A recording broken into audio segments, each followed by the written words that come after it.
अस्सलाम वालेकुम वरहमतुल्लाह। दूसरी जमात के प्यारे तलबा व तालिबात, आज हम आपके लिए चैप्टर नंबर 8 मैथमेटिक्स से हमारा जो चैप्टर है लाइन्स एंड लाइन्स, आज हम इसका एक हिस्सा पढ़ेंगे। तो शुरुआत के तौर पे मैं आपसे यहाँ ये बात करूँगा कि यहाँ जो किताब है इस पे पेज नंबर 90 जो है वो आपको निकालना है, जहाँ पे आप पाओगे कि chapter number 8 lines and lines, और ऊपर इस पे लिखा है हुज लाइन इज़ इट, नहीं ये किसकी लाइन है। तो पहले हम लाइन के बारे में बात करेंगे।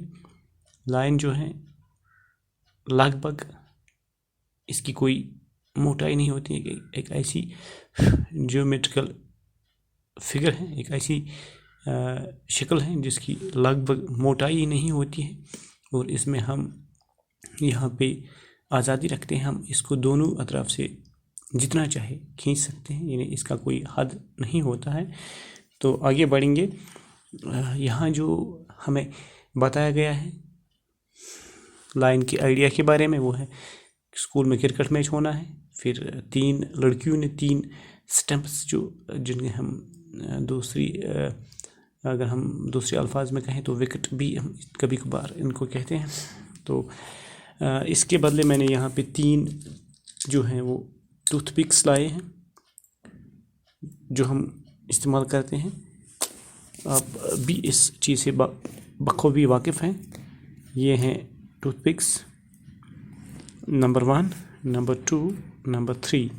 तो अब हमने करना क्या है, हमने इन टूथपिक्स से या स्टेप्स से हमने आइडिया हासिल करना है लाइन के बारे में। और लाइन्स जो हैं इनके अलग अलग फिर नाम होते हैं उनकी पोजीशन के हिसाब से। तो एक लड़की है, हम उसका नाम यहाँ पे रखते हैं रुखसाना। उसने जब अपनी स्टेप वहाँ पे खड़ा कर दी क्लास में, तो उसने ऐसी रखी, रुखसाना की स्टेप ये रही।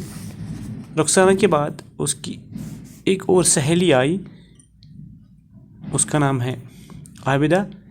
उसने अपनी जो विकेट है या स्टेप है ऐसे ही खड़ा कर दी, और एक और जो लड़की है उसने अपनी स्टेप जब लाई क्लास में रखी तो उसने उसको इस अंदाज में रखा। अब हमने यहाँ पे देखा 3 लाइनें हैं और 3 इनकी अलग अलग पोजीशनें हैं। तो यहाँ पे जो है ये खड़ी हैं, बिल्कुल स्ट्रेट है एकदम। तो इसको हम स्टैंडिंग पोजीशन कहते हैं। जैसे इंसान जो है वो जब चलता है तो खड़ा होके, यानी इसको हम स्टैंड कहते हैं। जैसे बैठे हुए बच्चे को कहते हैं स्टैंड अप, यानी खड़े होने को। तो यहाँ पे ये जो विकेट है, ये जो स्टंप है, ये खड़े हैं, ये वाला खड़ा है, इसको हम स्टैंडिंग पोजीशन कहेंगे। और ये वाला नहीं ज़्यादा तो ये खड़ा है, ये न इस जैसा है और न इस जैसा है, इसको हम कहेंगे ये नहीं, ये पड़ी हुई है ऐसी, जैसे कोई लेट जाता है यानी सोते समय, ऐसे भी नहीं है और पूरी खड़ा भी नहीं। इसके मान लें हम कि बीच में है, नहीं पूरी खड़ी है ये विकेट और नहीं पूरी ये सोई हुई पोजीशन में है। तो ये वाली पोजीशन जो है इसको हम स्लैंटिंग पोजीशन कहते हैं।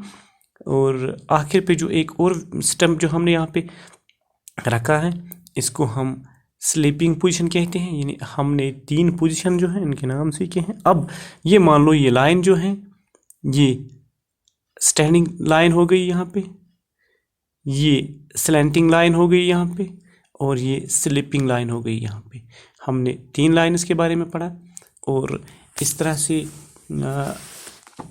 इनके जो नाम है मैथमेटिकली हम इनका नाम जो है वर्टिकल, हॉरिजेंटल और स्लैंट लाइन्स के हवाले से कहते हैं। ये वाली जो हमारी यहाँ पे स्टेप है इसको हम वर्टिकल लाइन कहेंगे, क्योंकि ये पूरी खड़ी है, ये वर्टिकल लाइन हो गई। और ये जो है ये स्लैंट लाइन हो गई, और ये जो है ये हॉरिजेंटल लाइन हो गई। चूँकि मैं अब ये तीनों जो लाइनें हैं इनको हम यहाँ पे खींच भी सकते हैं। ये मैंने यहाँ पे रखा चपटी और एक लाइन खींची, ये हमने वर्टिकल लाइन बनाई, इसको हम लिखेंगे वर्टिकल लाइन, यहाँ पे ये वर्टिकल लाइन है। इस तरह से एक और लाइन हम ऐसे बना सकते हैं। इसको हम सेलेंट लाइन कहेंगे क्योंकि हमने पोजीशन के हवाले से पढ़ा अभी कि ये इस पोजीशन में है, नहीं ये पूरी खड़ी है और नहीं ये सोती हुई जैसे पोजीशन होती है उस पोजीशन में है। तो इसको हम सेलेंट पोजीशन कहते हैं। तो इस लाइन को हम सेलेंट लाइन कहेंगे। तो एक और लाइन जो है हम ऐसे भी बना सकते हैं और इसी पोजीशन को हम यहाँ पे हम लिखेंगे ये हॉरिजॉन्टल होती है।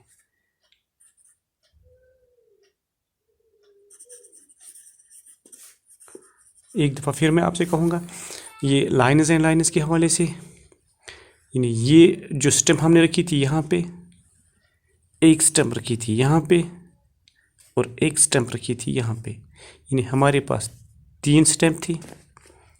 3 स्टेम को हमने 3 मुख्तलिफ पोजीशनों में रखा और मुख्तलिफ पोजीशनों का हमने नाम जब जाना तो ये जो है ये वर्टिकल पोजीशन हो गई। यानी यहाँ पे हमने स्टैंडिंग, इसको समझाने के लिए पहले कहा ये स्टैंडिंग पोजीशन है। मैथ में जब हम ऐसी लकीर डालेंगे तो इसको हम वर्टिकल लाइन कहते हैं। ये जो है ये नहीं पूरी खड़ी ये स्टेम है और नहीं ये इस पोजीशन में यानी स्लीपिंग पोजीशन में है। तो इस पोजीशन को न पूरी खड़ी और न पूरी पड़ी हुई हो, तो बीच वाली जो इसको हम सेलेंट कहते हैं। तो यहाँ पे ये मैथ में सेलेंट लाइन बन गई। तो ये वाली जो है ये पूरी पड़ी हुई यानी स्लीपिंग पोजीशन में, हमने इसको स्लीपिंग पोजीशन बोला, लेकिन मैथ में हम हॉरिजॉन्टल लाइन कहेंगे। तो इस तरह से आगे कर इंशाल्लाह पढ़ेंगे। तो कुछ और शक्लों के हवाले से आपके साथ बात करेंगे जहाँ पे आपने लाइनों को पहचानना होगा, उनका नाम लिखना होगा, उनका नंबर लिखना होगा कि इसमें कितनी ये लाइनें हैं, कितनी हॉरिजॉन्टल हैं, कितनी वर्टिकल हैं, कितनी सेलेंट लाइन है। इंशाल्लाह कल बात करेंगे। तब तक के लिए खुदा हाफिज़ व नासिर।